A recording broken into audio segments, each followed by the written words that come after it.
কিভাবে বুঝবেন আপনার বাইকের ক্লাস প্লেট কিছুটা উইক বা ক্ষয় হয়েছে কিনা?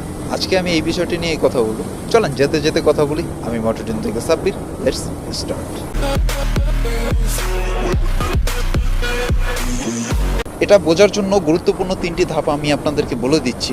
এই তিনটি ধাপ আপনারা ভালো করে পর্যবেক্ষণ করলেই বুঝতে পারবেন আসলে আপনার ক্লাস প্লেট কিছুটা উইক হয়েছে কিনা বা কিছুটা ক্ষয় হয়েছে কিনা। প্রথমে আপনাকে যে জিনিসটা খেয়াল করতে হবে সেটি হচ্ছে আরপিএম এর সাথে এক্সেলেশনের সামঞ্জস্যতা ঠিক আছে কি। অর্থাৎ আরপিএমটা বেশি উঠতেছে কিন্তু ওই অনুযায়ী স্পিডটা পাচ্ছেন না আপনি। আরপিএম এ যতটা স্পিড পাওয়ার কথা সেটি আপনি পাচ্ছেন না। সেই ক্ষেত্রে আপনাকে ধরে নিতে হবে আপনার বাইকের ক্লাস প্লেট কিছুটা উইক হয়েছে। আর যদি সেটার ব্যবধান অনেক বেশি দেখে থাকেন তাহলে আপনি ধরে নেবেন আপনার বাইকের ক্লাস প্লেট অনেক বেশি উইক হয়ে পড়ছে। নাম্বার 2, এটা আমি আপনাদেরকে প্র্যাকটিক্যালি দেখানোর চেষ্টা করতেছি যাতে আপনাদের বুঝতে সুবিধা হয়। ক্লাচের ফ্রি প্লে, ক্লাচটা প্রেস করা ছাড়াই কিছুটা মুভ করতেছে, এটাই হচ্ছে ক্লাচের ফ্রি প্লে। এটা 2-1 সেন্টিমিটার রাখা হয় বাইকের ক্লাচের থেকে প্রপার পারফরমেন্স পাওয়ার জন্য। যদি আপনি দেখেন যে এই ফ্রি প্লেটা আপনার হার্ড হয়ে গেছে, মানে ফ্রি প্লে কমে গেছে, ক্লাচটা আপনার প্রেস করতে অনেক শক্তি প্রেস করতে হচ্ছে আগের থেকে, তাহলেও আপনি ধরে নেবেন আপনার ক্লাচ প্লেটটি কিছুটা ক্ষয় বা উইক হয়ে পড়ছে।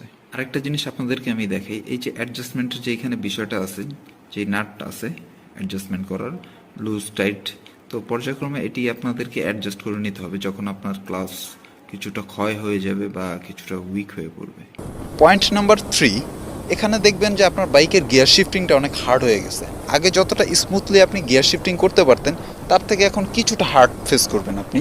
যেমনটা এখানে বলা যায় আগে গিয়ারটা টোকার সাথেই চেঞ্জ হয়ে যেত। আর যদি আপনার ক্লাস প্লেট কিছুটা উইক বা ক্ষয় হয়ে থাকে সেই ক্ষেত্রে গিয়ারটাকে একটু ধাক্কা দিয়ে পরিবর্তন করতে হবে।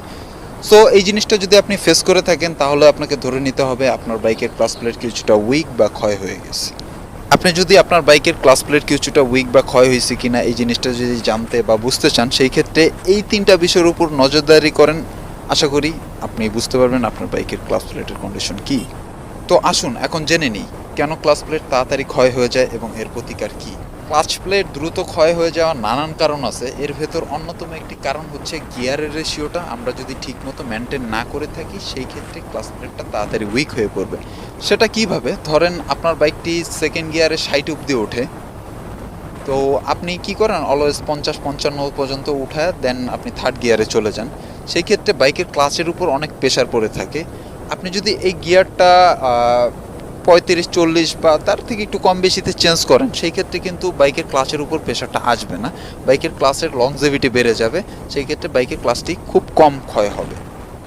তারপর ক্লাচ প্লেট দ্রুত ক্ষয় হয়ে যাওয়ার যে কারণটি বলবো সেটি হচ্ছে নির্দিষ্ট গ্রেডের ইঞ্জিন অয়েল ব্যবহার না করা। আমরা এমনটা করে থাকি যে আমার গাড়িতে নির্দিষ্ট রিকমেন্ডেড ইঞ্জিন অয়েল হচ্ছে 10W30, অথচ আমি 40 ইউজ করি বা 50 ইউজ করি। এমনটা করলেও কিন্তু বাইকের ক্লাচ প্লেট দ্রুত ক্ষয় হয়ে যায়। সো আপনি যদি বাইকের ক্লাচ প্লেটের লংজিভিটি বাড়াতে চান বা আপনি যদি চান বাইকের ক্লাচ প্লেট দ্রুত ক্ষয় না হোক সেই ক্ষেত্রে কিন্তু আপনি অবশ্যই ইঞ্জিন গ্রেড মেনটেন করে আপনার রিকমেন্ডেড যে ইঞ্জিন গ্রেডটা আছে সেটা ইউজ করবেন। এখন বলবো ক্লাচ প্লেট দ্রুত উইক হয়ে যাওয়ার অন্যতম একটি মারাত্মক কারণ সেটি হচ্ছে হাফ ক্লাচ করা। অর্থাৎ আমরা বাইকের ক্লাচটা ফুল টেনেও ধরি না, ফুল ছেড়েও রাখি না, কিছুটা অংশ টেনে হাতের মধ্যে বাজিয়ে রাখি।